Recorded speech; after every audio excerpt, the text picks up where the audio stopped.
Assalamu alaikum, dear students. Welcome to the connected class of chemistry.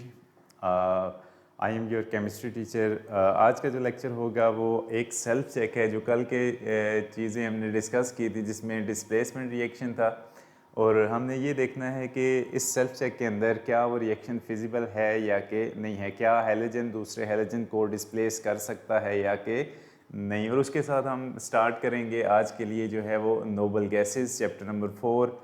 तो सबसे पहले हम आज की जो सेल्फ चेक है उसको देखते हैं। आप बच्चों ने साथ साथ इसको देखना है। ये पेज नंबर है 66। Which of the following displacement reaction will occur. Question क्या है कि which of the following displacement reaction occur. ठीक है, अब नीचे दिए गए कौन से ऐसे रिएक्शन हैं जो कि फिजिबल हैं, जो कि अकर हो सकते हैं। पहला जो है रिएक्शन नंबर 1 और ये मोस्ट इम्पोर्टेंट है, Cl2 प्लस NaF और gives us 2NaCl plus F2। ठीक है, ये क्या आपने जो कल बात सीखी थी, तो क्या ये रिएक्शन अकर हो सकता है या कि नहीं। तो सबसे पहले इसको देखने के लिए हम क्या करते हैं कि जो हमारा ग्रुप है हैलोजेंस का, फ्लोरीन है, क्लोरीन है, उसके बाद ब्रोमीन है और आयोडीन है। अब जो टॉप वाले होते हैं वो डाउन वालों को डिस्प्लेस कर सकते हैं। ठीक है, displacement reaction occur down the group. अगर ऊपर वाला जैसे फ्लोरीन है तो वो क्लोरीन को डिस्प्लेस कर सकता है, लेकिन क्लोरीन जो है वो फ्लोरीन को डिस्प्लेस नहीं कर सकता। जो डाउन द ग्रुप होते हैं वो अबव को डिस्प्लेस नहीं कर सकते। तो अभी जो हमारे पास जो क्वेश्चन है इसमें क्लोरीन किसको डिस्प्लेस कर रहा है, क्लोरीन को, तो ये पॉसिबल नहीं है। तो क्या है कि chlorine Cl2 has less oxidizing power as of fluorine F2, so chlorine cannot displace fluorine. ठीक है, तो अब मैंने ये आपको बात बता दी कि जो डाउन द ग्रुप होते हैं वो अबव वाले को डिस्प्लेस नहीं कर सकते, तो ये रिएक्शन पॉसिबल नहीं है। This reaction can not feasible, this reaction can not possible, this reaction can not possible. ठीक है, आपने इस तरह से इसकी वर्डिंग को लिखना है कि रिएक्शन अकर हो सकता है, नहीं हो सकता, इसकी रीज़न क्या हो सकती है। ठीक है, अब ये रीज़न थी कि क्लोरीन डाउन है और ये फ्लोरीन को डिस्प्लेस नहीं कर सकता। अब जो नेक्स्ट है क्वेश्चन नंबर 2 है Br2।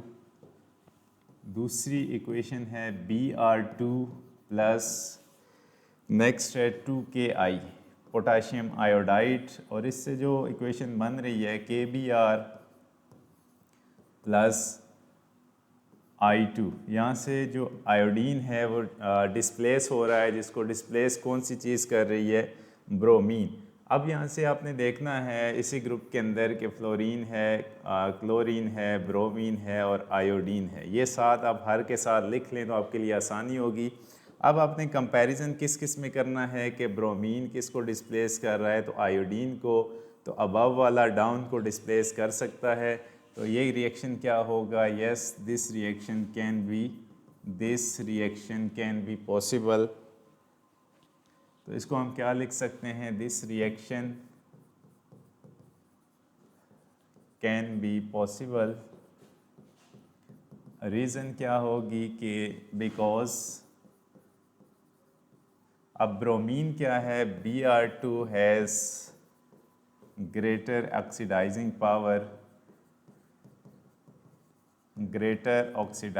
power as compared to iodine as of I2। ठीक है, तो ये रिएक्शन पॉसिबल होगा। अब जो तीसरा है एक और मैं आपको समझा देता हूँ। इक्वेशन नंबर 3, इक्वेशन नंबर 3 में हमें क्या बताया जा रहा है कि I2 plus KBR gives us 2 KBR gives us 2 KI plus BR2। अब ये जो रिएक्शन है इसमें अगर आप देखते हैं तो I2 डाउन है, BR अबव है, तो डाउन वाला अबव को डिस्प्लेस नहीं कर सकता, तो no this reaction can not occur, this reaction can not occur. ठीक है, अभी मैं चैट ओपन करूंगा तो आपने मेरे साथ जो क्वेश्चन नंबर है 4 और 5, पहले तो आपका इन तीनों में कोई क्वेश्चन है तो आप वो बताएंगे, उसके बाद जो है 4 और 5 वो मेरे साथ डिस्कस करना है। मैं आपसे पूछूंगा कि उसमें से कौन सी चीज़ अकर हो रही है या नहीं। पहले तो आप मुझे बताएं कि ये 3 रिएक्शंस आपको समझ आए हैं, जल्दी से कमेंट आपके लिए ऑन हो रहे हैं। यस ठीक है, क्लियर, यस ठीक हो गया। ठीक है, अब आपने मेरे साथ मैक्सिमम स्टूडेंट्स को ये अंडरस्टैंड हो गया है कि कौन सी चीज़ यहाँ पे रिएक्शन पॉसिबल है और कौन सा नहीं है। बहुत अच्छा समझा, ठीक है ठीक है, ठीक हो गया। अच्छा नेक्स्ट है, अब आपकी किताब में जो क्वेश्चन नंबर 3 और 4 है इसी सेल्फ चेक का, वो ज़रा देखते हैं। आप सारे बच्चे जो पेज है 66 पे आ जाएं, पेज नंबर 66। और मैंने अभी आपको 3 क्वेश्चन कराए हैं, क्वेश्चन नंबर 1, 2 और 3। अब आपने मुझे क्वेश्चन नंबर 4 और 5 का बताना है, जिसमें ये कह रहा है कि Cl2 को अगर रिएक्ट करें KBr के साथ, ठीक है, तो इसमें जो चीज़ बन रही है 2KCl प्लस Br2, तो क्या ये रिएक्शन पॉसिबल होगा या नहीं? यस और नो में आपने जवाब देना है। Yes possible, the reaction is possible, yes. ठीक है, अब आपको समझ आ गई है। अब इसकी रीज़न आप क्या लिखेंगे, जल्दी से एक लाइन के अंदर इसकी रीज़न लिखें। It's not possible, how can not possible. आपने ये टेबल देखना है जिसमें देखें टॉप पे फ्लोरीन है, फिर क्लोरीन है, फिर ब्रोमीन है, फिर क्या है, आयोडीन। क्लोरीन ब्रोमीन से अबव है, जो अबव होता है इन ग्रुप वो डाउन वाले को डिस्प्लेस कर सकता है, तो chlorine above in the group और bromine down in the group. ठीक है, तो ये क्या हो सकता है, ये रिएक्शन पॉसिबल है, तो ये भी क्या हो जाएगा, पॉसिबल है, बिकॉज के क्लोरीन की जो ऑक्सीडाइजिंग पावर है ब्रोमीन से वो ग्रेटर है, तो हम क्या लिखेंगे, this reaction can be possible. अब पांचवें की बारी आती है, पांचवें को आप देखें तो पांचवें को अगर हम देखते हैं तो क्या है यहाँ पे Cl2 और NaI, सोडियम आयोडाइड रिएक्ट कर रहा है क्लोरीन के साथ, तो क्या क्लोरीन आयोडीन को डिस्प्लेस कर सकता है या नहीं। क्वेश्चन नंबर 5, क्वेश्चन नंबर 5 पे आते हैं। Because Cl oxidizing power is possible because Cl has more, yes yes ठीक है, तो ये एक्सरसाइज मोर इम्पोर्टेंट है। और इसके साथ जो ऊपर हमने देखा डिस्प्लेसमेंट रिएक्शंस, हैलोजेंस का पूरा टॉपिक इम्पोर्टेंट है। कल भी मैंने आपको बताया था इसमें लॉन्ग क्वेश्चन भी आते हैं और शॉर्ट क्वेश्चंस भी आते हैं, और ये जो एक्सरसाइज है दिस इज़ मोर इम्पोर्टेंट, जिसमें रटाफिकेशन नहीं है, जस्ट क्या है आपका कॉन्सेप्ट यूज़ होगा। तो आपने कॉन्सेप्ट अपना क्लियर रखना है, ग्रुप को आपने मद्देनजर रखना है जब भी इस तरह का डिस्प्लेसमेंट रिएक्शन आता है हैलोजेंस का। ठीक है, अब आपकी चैट जो है वो इनएक्टिव होगी। अब हम नेक्स्ट जाएंगे नोबल गैसेस की तरफ। ठीक है, अब हमारा जो अगला टॉपिक है वो क्या है, noble gases. First of all अगर हम इसको थोड़ा सा लिखते हैं तो नोबल गैसेस क्या हैं, इनको हम नोबल क्यों कहते हैं, noble gases.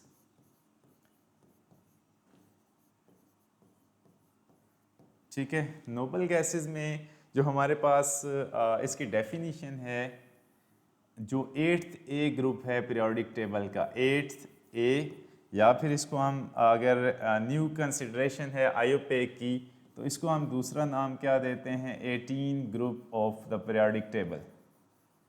18 group of periodic table, ये कौन सी चीज़ें हैं, इसमें कौन सी फैमिली शामिल है, ये क्या है, नोबल गैसेस हैं, 8A या फिर 18 group of the periodic table. ठीक है, यहाँ तक आपको बात समझ आ गई। इनको हम नोबल क्यों कहते हैं कि ये क्या हैं, इनर्ट इन नेचर होती हैं। इनर्ट मीन के लीस्ट रिएक्टिव होती हैं, जिसकी वजह से इनके लिए हम जो वर्ड यूज़ करते हैं वो नोबल गैसेस हैं, least reactive gases. Least reactive क्यों होती हैं, अब अगर एक और बात इसमें लिखी जाए तो ये क्या है, दे हैव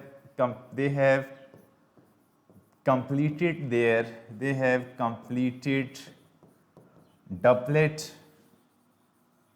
ठीक है, डपलेट मीन के फॉर एग्जांपल हीलियम है तो इसका डपलेट कंप्लीट होता है, या फिर completed their octet। ठीक है, ऑक्टेट के लिए हम क्या लिख सकते हैं, फॉर एग्जांपल नियोन है जिसका एटॉमिक नंबर क्या होता है 10, और हीलियम क्या है जिसका एटॉमिक नंबर क्या होता है 2। ठीक है, तो डुप्लेट का क्या मतलब होगा कि इनके आउटर मोस्ट शेल के अंदर 2 इलेक्ट्रॉन हो सकते हैं, या इनके आउटर मोस्ट शेल के अंदर कितने इलेक्ट्रॉन हो सकते हैं, 8 इलेक्ट्रॉन। डपलेट मीन के जो इनके वैलेंस इलेक्ट्रॉन्स होते हैं वो कितने होंगे, 2 इलेक्ट्रॉन्स। ऑक्टेट का मतलब क्या होगा कि इनके वैलेंस इलेक्ट्रॉन्स कितने होते हैं, 8 इलेक्ट्रॉन्स। जो नोबल गैसेस की इलेक्ट्रॉनिक कन्फिग्रेशन होती है वो स्टेबल इन नेचर होगी। इसको अगर हम मज़ीद देखते हैं कि नोबल गैसेस हैव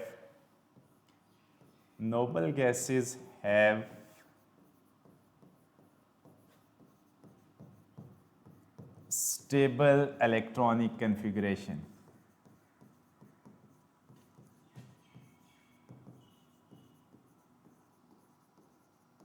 ठीक है, उसके बाद they have higher ionization energies. इनके लिए इतनी ज़्यादा एनर्जी चाहिए होती है कि आप इतना इजीली इनका इलेक्ट्रॉन लूज नहीं करवा सकते। हैव हायर आयनाइजेशन एनर्जीज,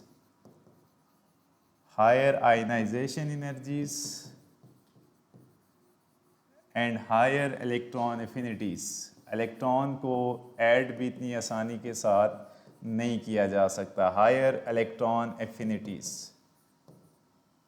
ठीक है, बल्कि इसको अगर हम छोड़ देते हैं तो आप आयनाइजेशन का केस देख लें कि इनकी आयनाइजेशन एनर्जी क्या होती है, हाई होगी। ठीक है, उसके बाद अगर हम इनकी इलेक्ट्रॉनिक कन्फिग्रेशन को देखते हैं तो यहाँ पे during chemical reaction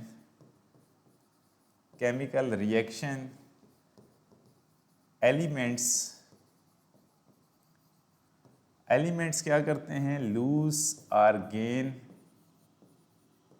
electrons to obtain nearest noble gas electronic configuration,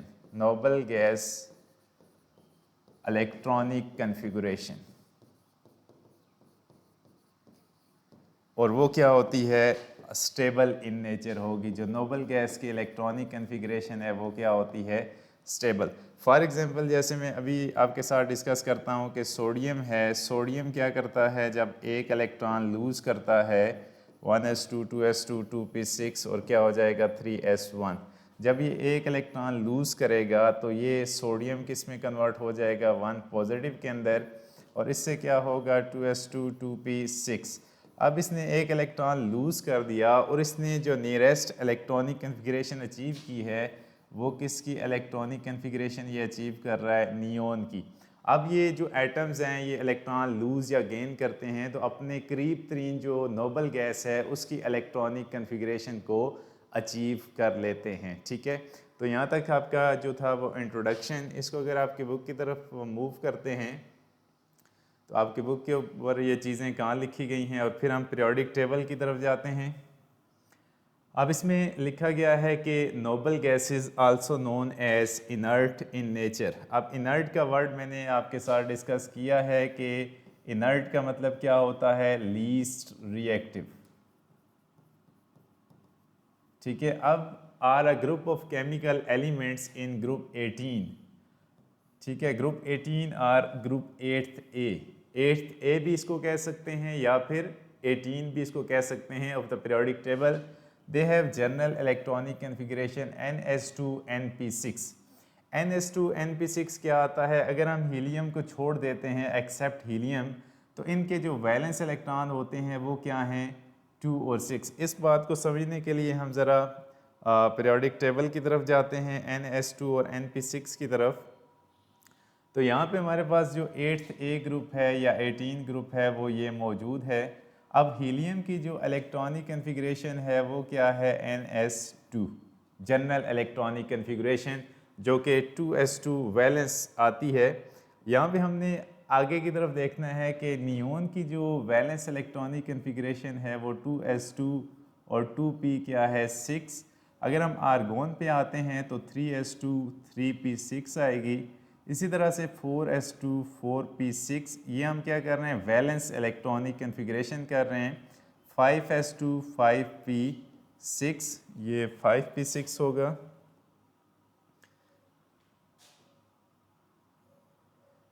ठीक है, यहाँ पे क्या आ जाएगा, 5s2 5p6 और उसके बाद 6s2 6p6 7s2 7p6। अब इनको जैसे ये जो 2 3 और 4 लिखा गया है, ये से इसका जो वैलेंस शेल है वो क्या है, 2। इसका वैलेंस शेल कितना है, 3। इसका वैलेंस शेल 4 आ गया, 5 आ गया, 6 आ गया और 7 आ गया। इन 2 3 4 5 6 को जो जनरलाइज फॉर्म में यहाँ लिखा गया है कि S2 भी मौजूद है और P6 भी मौजूद है। ये जो नंबरिंग है इसको यहाँ पे हमने कैसे रिप्लेस कर दिया है कि इसको जनरल फॉर्म में, जैसे हम शेल नंबर को रिप्रेजेंट करते हैं n के साथ, तो यहाँ पे जो नंबरिंग है उसको हमने क्या लिख दिया, NS2 NP6। अब इसके वैलेंस इलेक्ट्रॉन्स तो 8 मौजूद हैं, जैसे 2 और 6 8। n यहाँ पे क्या चीज़ रिप्रेजेंट कर रहा है, ये शेल नंबर को, पीरियड नंबर को रिप्रेजेंट कर रहा है यहाँ पे।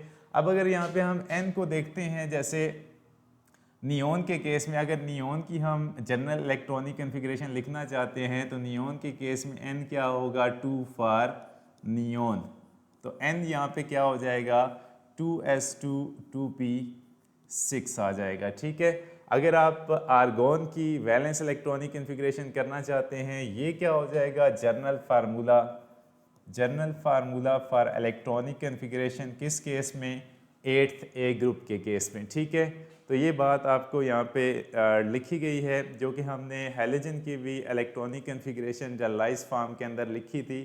तो यहाँ पे जो जनरल इलेक्ट्रॉनिक फार्मूला है किसके लिए, 8th ए ग्रुप के लिए, वो यहाँ पे गिवन है। ठीक है, अब हम ज़रा वापस जाते हैं, अब आपकी बुक की तरफ जाते हैं, उस पैराग्राफ को हम डिस्कस करेंगे।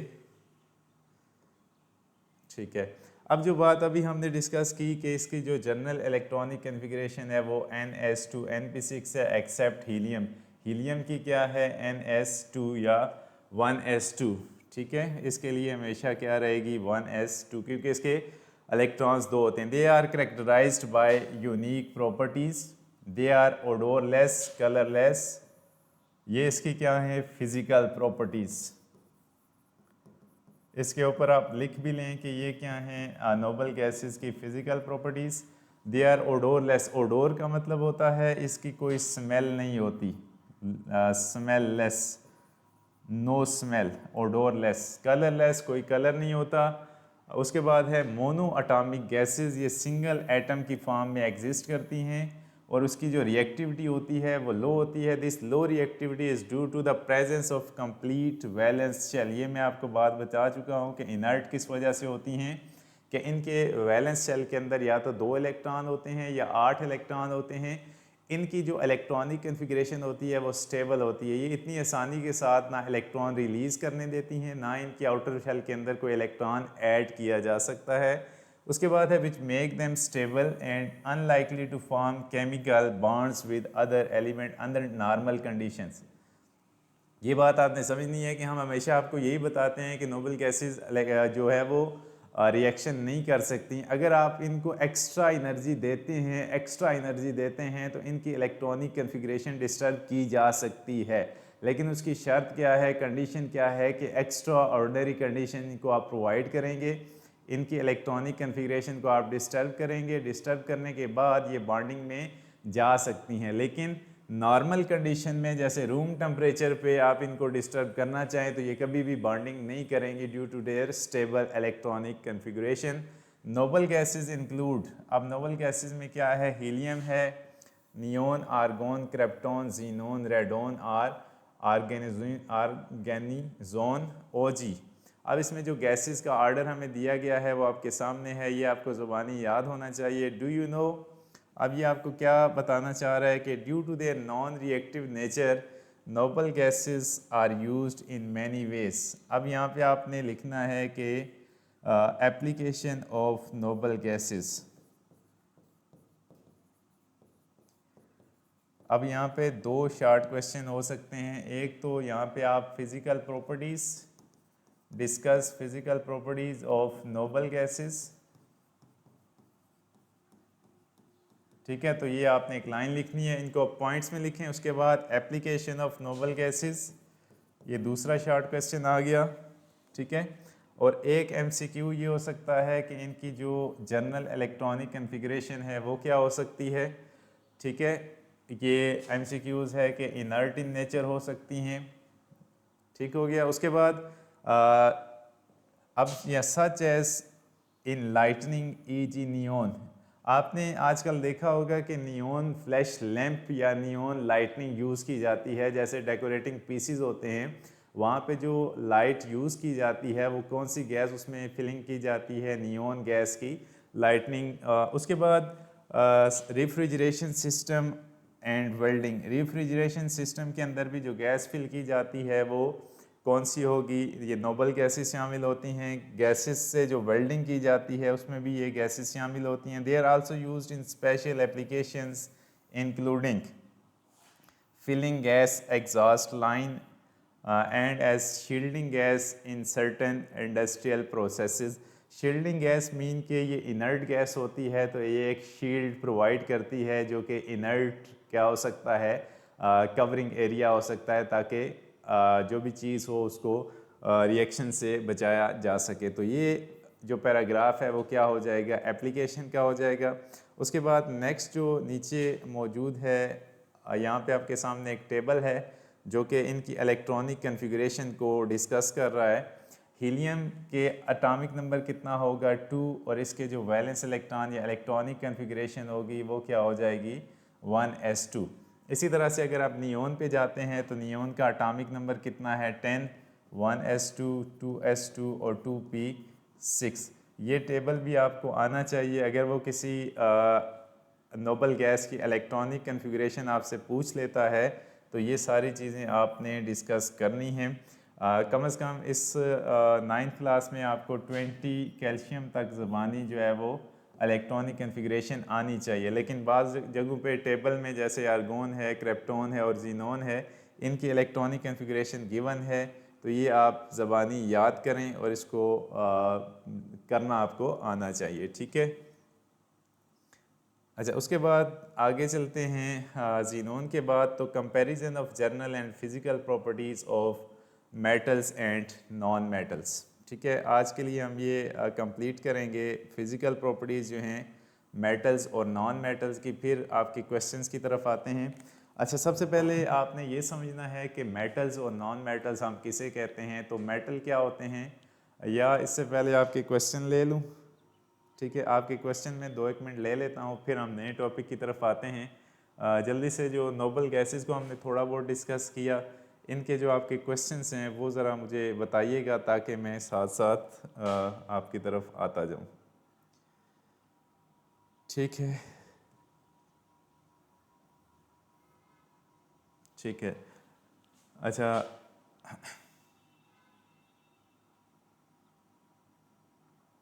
ठीक हो गया।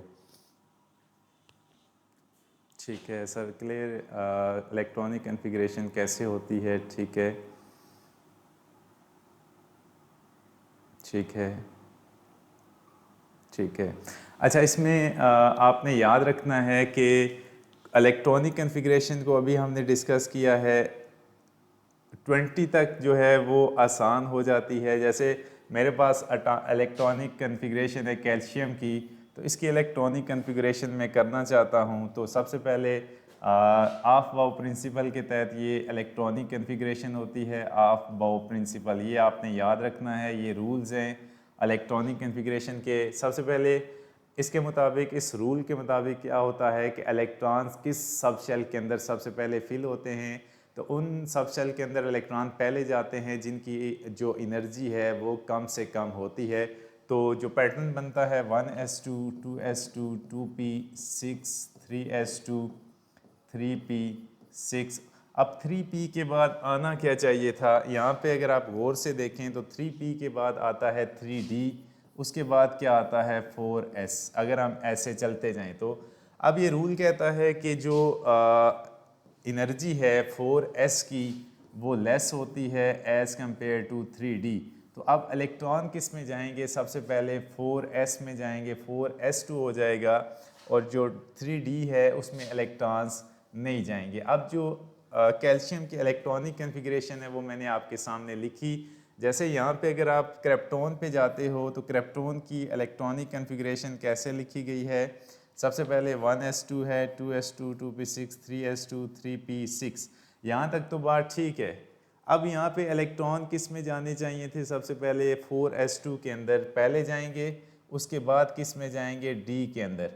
d में 10 क्यों लिखा गया है कि आपको पता होना चाहिए कि s में मैक्सिमम इलेक्ट्रॉन्स कितने आ सकते हैं, p में मैक्सिमम कितने आ सकते हैं, d में मैक्सिमम कितने आ सकते हैं। अगर f में जाते हो तो f में मैक्सिमम कितने इलेक्ट्रॉन आ सकते हैं? तो s में हमेशा 2 आएंगे, p में 6 आएंगे, d में 10 आएंगे और f में हमेशा 14 आएंगे। ठीक है, तो 3d में हमेशा 10 आएंगे। यहाँ पे सबसे पहले 4s में जाते हैं इलेक्ट्रॉन, फिर वापस आएंगे 10 में, उसके बाद जो इलेक्ट्रॉन बचेंगे वो 4p6 के अंदर ऐड होंगे। इसके लिए हम एक ट्रिक भी यूज़ करते हैं जो मैं अगले नेक्स्ट में लेक्चर में या शायद कल के दिन या नेक्स्ट जो लेक्चर होगा उसमें आपके साथ डिस्कस करूं।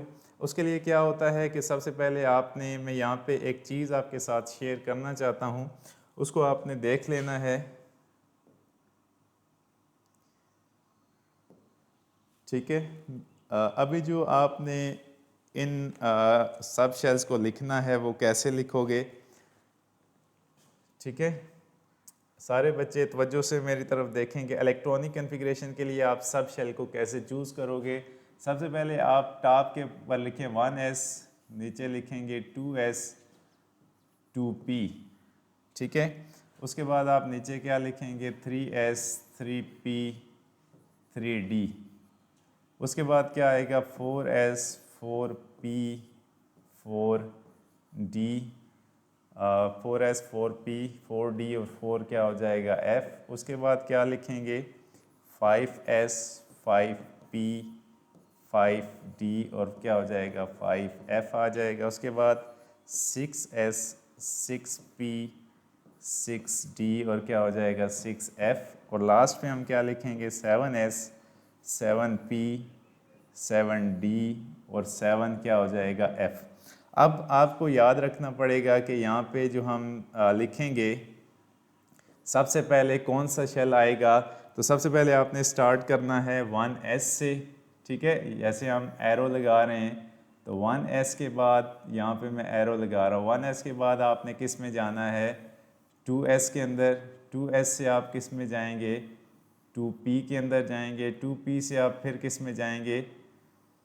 3s के अंदर। ये एरोज़ आपके साथ मौजूद हैं। 3s के बाद वापस आपने जाना है 3p के अंदर। ठीक है, और 3p से आप 3d है अगला, 3d में नहीं जाना, आपने वापस किस में जाना है? 4s में। ठीक है, अब 4s के बाद आप 3d में वापस जाएंगे। ये एरोज़ मैं लगा रहा हूँ कि आप 4s के बाद किस में जा रहे हैं? 3d के अंदर।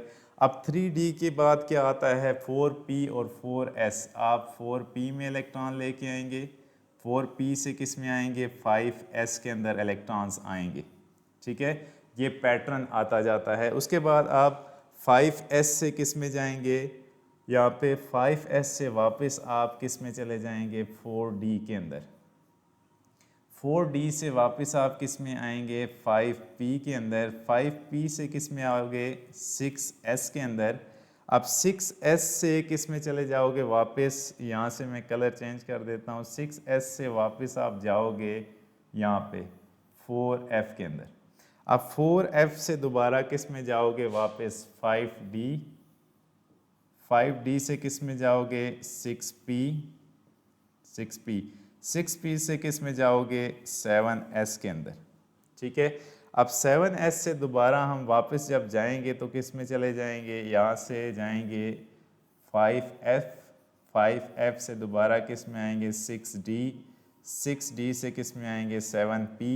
7p से हम दोबारा किस में चले जाएंगे, 6d 7p and so on, वापस 6f आ गया।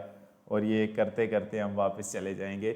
इसको हम लिखेंगे कैसे, जो ये सारा अभी मैंने आपके साथ बताया है, इस सारे को आपने याद रखना है। ये पेज नंबर है, मैं लिख भी देता हूँ, पेज नंबर 49 जो आप पैटर्न यूज़ करोगे। इसमें जो पहला ये सारी बातें हमने लिखी हैं, जैसे हम स्टार्ट कर रहे हैं 1s के बाद हमने क्या लिखा, 2s।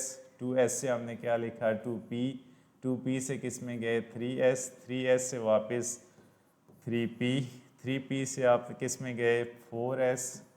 4s के बाद किस में चले गए, 3d के अंदर। 3d के बाद आप किस में गए, 4p। 4p के बाद 5s। 5s से 4d। 4d से आप किस में चले गए, 5p। अब 5p के बाद आप किस में गए हैं, 6s के अंदर। 6s से 4f। 4f के बाद आप किस में जाएंगे, 5d। 5d से 6p। 6p के बाद 7s आ जाएगा और 5f, और उसके बाद 6d, और लास्ट पे आप क्या लिखेंगे, 7p एंड सो ऑन, जो लास्ट में हमने 7p पे लिखा। ठीक है, तो ये पैटर्न आपने याद रखना है कि सबसे पहले आप कौन से सब शेल्स को लिखेंगे। ये अगर ज़ुबानी आपको याद हो जाता है तो फिर इलेक्ट्रॉन्स को फिल करना आपके लिए आसान हो जाता है। उसके बाद एक चीज़ आपने याद रखनी है कि S में हमेशा 2 इलेक्ट्रॉन्स आते हैं, P में हमेशा कितने इलेक्ट्रॉन्स आ जाएंगे, 6 इलेक्ट्रॉन्स। D में हमेशा कितने इलेक्ट्रॉन्स आ जाएंगे, 10 इलेक्ट्रॉन्स। और F में कितने हमेशा आ जाएंगे, 14 इलेक्ट्रॉन्स। ये हमेशा आपको याद रहना चाहिए। P जहाँ पे भी आएगा वहाँ पे 6 इलेक्ट्रॉन्स आ जाएंगे। S हमेशा 2 इलेक्ट्रॉन कैरी करता है, D 10 और F 14 इलेक्ट्रॉन्स कैरी करेगा। ठीक है, ये जो किसी ने बच्चे ने क्वेश्चन किया था इलेक्ट्रॉनिक कन्फिग्रेशन के हवाले से, तो ये आपने पैटर्न याद रखना है कि इस पैटर्न के तहत हम ऑर्बिटल्स को on the basis of energy distribute करते हैं। ठीक है, ठीक होगा। Noble gases, why are noble gases stable. ठीक है, अब noble gases stable in nature क्यों होती हैं कि हम एक रूल पढ़ते हैं जिसमें डपलेट और ऑक्टेट रूल होता है। चैप्टर नंबर 5 के अंदर हम इसको डिस्कस करेंगे कि वो एटम स्टेबल इन नेचर होते हैं जिनकी इलेक्ट्रॉनिक कन्फिग्रेशन स्टेबल होती है। अब इलेक्ट्रॉनिक कन्फिग्रेशन स्टेबल कैसे होगी, या तो किसी एटम के आउटर मोस्ट शेल में 2 इलेक्ट्रॉन होने चाहिए, या किसी एटम के आउटर मोस्ट शेल में वैलेंस इलेक्ट्रॉन कितने होने चाहिए, 8 इलेक्ट्रॉन होने चाहिए। तो noble gases except helium, helium के आउटर मोस्ट शेल के अंदर 2 इलेक्ट्रॉन होते हैं। बाकी तमाम जो नोबल गैसेस हैं इनके आउटर मोस्ट शेल के अंदर 8 इलेक्ट्रॉन होते हैं। तो ये स्टेबिलिटी का रूल होता है, जो एटम ये इलेक्ट्रॉन वैलेंस इलेक्ट्रॉन एक्वायर करते हैं वो स्टेबल इन नेचर होते हैं, और इनकी आयनाइजेशन एनर्जी इतनी ज़्यादा होती है कि इनके इलेक्ट्रॉन को आसानी के साथ रिलीज़ भी नहीं किया जा सकता। और नॉर्मल कंडीशन जो रूम टेम्परेचर्स होते हैं इन पे ये हाईली स्टेबल होती हैं। इनके इलेक्ट्रॉन्स को आप डिस्टर्ब कर सकते हो जब आप क्या करेंगे कि हाई एनर्जी इनके ऊपर बम्बार्ड की जाए, एक्स्ट्रा ऑर्डिनरी कंडीशंस लगाई जाएँ, टेम्परेचर दिया जाए, प्रेशर दिया जाए, या कोई कैटलिस्ट यूज़ किया जाए, तो तब जाके ये रिएक्शन करेंगी। अदरवाइज़ ये स्टेबल इन नेचर होती हैं। ठीक है, ठीक हो गया। अच्छा, उसके बाद जो है ठीक हो गया। और कोई क्वेश्चन है तो 7FB लिखेंगे। जैसे यहाँ पे मैंने 7, आपकी बुक तक 7P तक है, आप 7P के बाद क्या करेंगे 6F 7D और 7F पे लेके जाएंगे, इसको फाइनल कर देंगे, ठीक है। क्योंकि हमारे पास पीरियोडिक टेबल में 7 पीरियड्स हैं तो हमारे पास 7 शेल्स आएंगे, 8 पे हम नहीं जाएंगे। जितना शेल नंबर होता है वही पीरियड डिफाइन करता है। अगर आप 8 पे चले जाते हैं तो पीरियड नंबर भी 8 हो जाता है, जबकि पीरियड नंबर हमारे पास 8 नहीं है, पीरियोडिक टेबल के 7 पीरियड्स हैं, ठीक है। यहाँ तक हम आगे लेक्चर डिस्कस करना था, लेकिन अभी हम क्लास को वाइंड अप करते हैं। अभी जो हमने बातें डिस्कस की हैं वो डिस्प्लेसमेंट रिएक्शन और नोबल गैसेस का इंट्रोडक्शन हमने स्टडी किया है, और ऑफ बॉब प्रिंसिपल के तहत जो इलेक्ट्रॉनिक कन्फिग्रेशन होती है वो आपके सामने डिस्कस की है। अगर आपके कोई क्वेश्चन है तो आप कमेंट सेक्शन में यूट्यूब के ऊपर ऐड कर सकते हो, वहाँ पे आपको रिस्पांस मिल जाएगा। मैं आपका इंस्ट्रक्टर मोहम्मद इदरीस आपसे इजाज़त चाहूँगा। अल्लाह हाफिज़।